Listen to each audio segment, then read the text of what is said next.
What's up, everybody? How we doing today? This is Old Papa G. I know it's been a little break since I've had a review, but today we're going to be reviewing Crash Bandicoot 4. It's about time, and it literally is about time. I actually thoroughly enjoyed this game. I have very, very minimal complaints that I can say about this game. This really impressed me. I wasn't even expecting this game. Since Insanity came out, the Insane Trilogy, rather, I really wasn't expecting this at all. It kind of came out of nowhere when they released it, and I couldn't be any more happy about it. All the improvements that they made compared to the old series have been phenomenal, and we're gonna get into it now. So first off, I want to start out by saying this game's difficulty level really propels as the game goes on. So earlier rounds, I would say it's an average platforming game, medium difficulty. The last two worlds, after you beat the first five bosses, wow, this game goes to a whole nother level of difficult.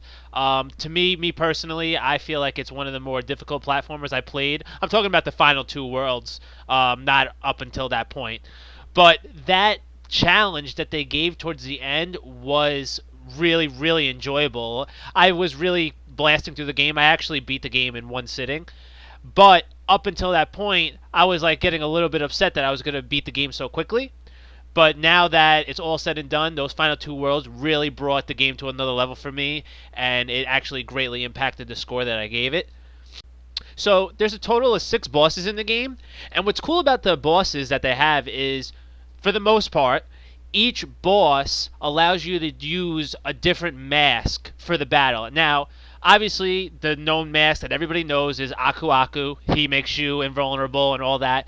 But in this game, I think it's his family, according to the story.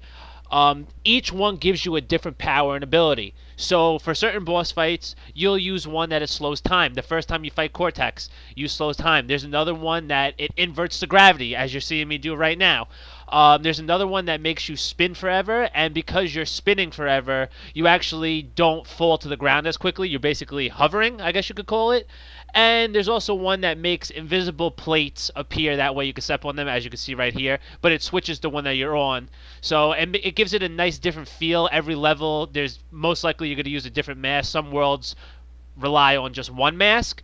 But towards the end of the game, as I was saying, the difficulty goes way, way harder, is because within one level, even sometimes within one segment of a level, they're going to make you switch masks throughout, and it gets to be extremely difficult towards the end.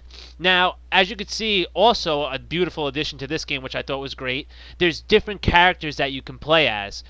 Each character is completely distinct, they're unique, and they give a game a whole different feel. And they have their own levels. Their levels are just for them, and it's really sick. First off, you have him. Um, he's really fun. He basically uses a suction vacuum, and he could suck in the TNT and shoot it towards enemies. He hovers on the ground naturally from the vacuum, so he could get you a little bit further distance. Unlike Crash, who does a double jump, he hovers, so you get a little bit more. And once the hover's over, you actually get a boost in the air. So he is actually a whole different dynamic. I truly, truly enjoyed playing as him. The gameplay, as you're seeing here, it may look like a little bit slower paced, but it almost makes you slow down and appreciate the game. That way you could do more collectibles, go for all the boxes, try to get all the apples that you could get in the map. He gives it like a whole different feel. Almost like, when I play as him, I almost think about, if you played it, the Yoshi games like Wally World or stuff like that. You're not really trying to just advance, you're trying to collect, and that's kind of the feel that I got with him. And I really truly enjoyed his gameplay a lot. Um, a couple other playable characters are Cortex, and he's very unique as well. He uses a certain type of gun. But before we get into Cortex, we'll go over her really quick as you're watching me do the gameplay for her. So for her, she has a couple unique abilities. She can wall jump from wall to wall as long as there's a certain platform, as you can see. That little blue glowing thing, platform rather, means that you could do a wall jump like you would naturally be able to do in Mario. So that's a distinct ability for her. She also has a grapple. The grapple, as you could see it coming up, hit R1, R1, R1. It can either open doors like this. It could help you reach hard to reach boxes that you wouldn't normally be able to hit without doing it. And again, her levels are distinct to her because if you didn't have the wall jump ability and if you didn't have the grapple hook, you wouldn't actually be able to complete the level with Crash. Real quick, something about Crash. You could also use Coco instead of Crash. They have the same abilities. There's no difference between the two. Obviously, they're brother and sister, so go figure that they have the same abilities. And there's no difference between the two. The one thing that there is different is they have their whole different skin set. But we'll get into skins later. But it's actually really cool. You'll see it towards the end. Crash has like maybe 15 different skins, maybe 20 skins, and you unlock them with gems. And the same thing with Coco. She has her own distinct ones, and we'll get into that. Now, back to Cortex.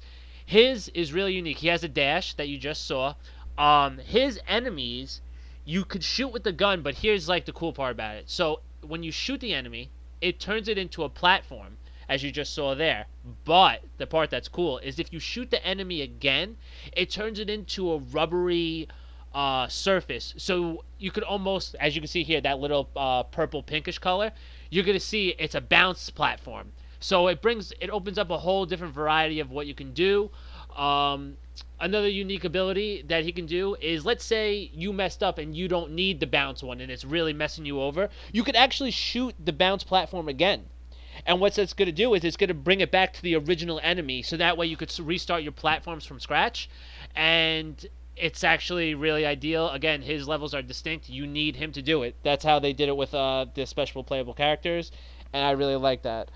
Another thing to mention, every level in the game, you could actually play it inverted. So I don't mean inverted like the camera up and down. You actually play the level backwards. So normally for the story, there's 43 different levels.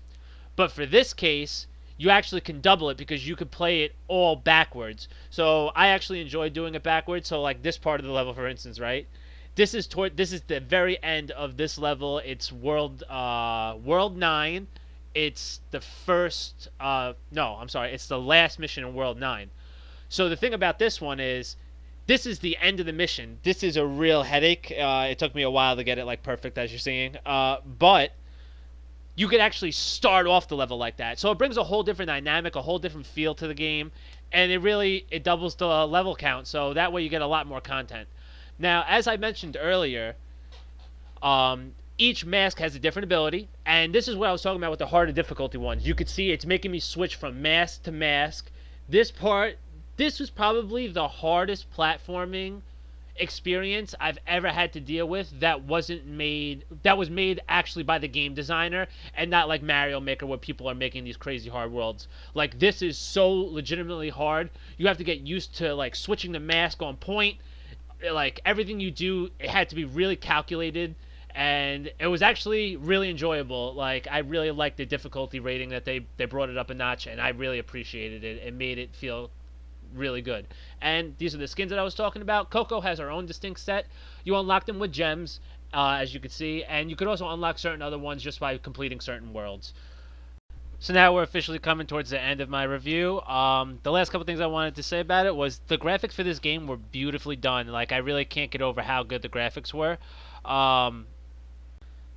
And the snowy level like this, it really just came all together. The worlds felt very unique and distinct. And there's a couple levels where the rideable animals, as you can see, I'm on the polar bear. It really brought back that nostalgic feel, like it was just in the originals. I used to really enjoy the levels that you could ride the animals and stuff like that just keep going forward. There's no stopping, and you just got to make sure that you hit all the points correctly. And I really enjoyed it. Like, I had to say it 3 times, that way you just understood how much I actually enjoyed this game. It was one of the better platformers I've played in a long time. That being said, here comes my verdict. So here's the pros and cons of my verdict. I give it a 9. I could have gave it a 9.5, 8.5, but I felt like a 9 was an appropriate score. I've went over all the pros and cons. There's really only one con for me. It was a little short in length for main story. Like I said, you could do all the inverted, and that way it makes up for it. The game felt very nostalgic, like I felt like I was back in my childhood. The one thing that I did not go over in this, which is really distinct that I enjoyed, there are multiplayer maps that you can play against your friends or other people online, and I feel like it's the first time ever done not within a battle royale style like Fall Guys, that there's competitive platforming, 1 to 4 people go into a map, and whoever finishes the map first wins. I thought that was really unique and a really, really good ad. So that's all I really have to say about this game. I enjoyed it, and I highly recommend it for anyone.